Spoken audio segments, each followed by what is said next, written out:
In the fog-laden streets of Victorian London, a shadowy figure lurked, etching himself into the annals of history as one of the most infamous serial killers.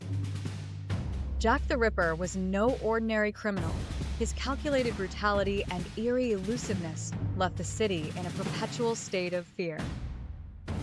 The theories about his identity abounded, from an aristocrat hiding in plain sight to a deranged doctor exploiting his medical knowledge.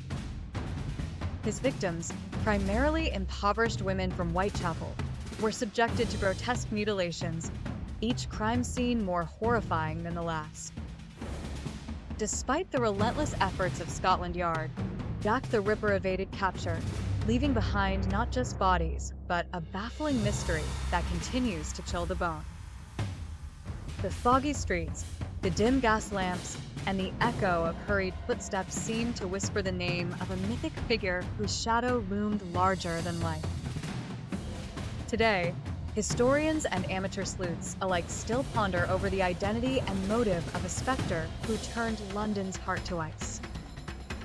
Jack the Ripper is a chilling reminder of how, sometimes, the greatest horrors are those that remain unsolved.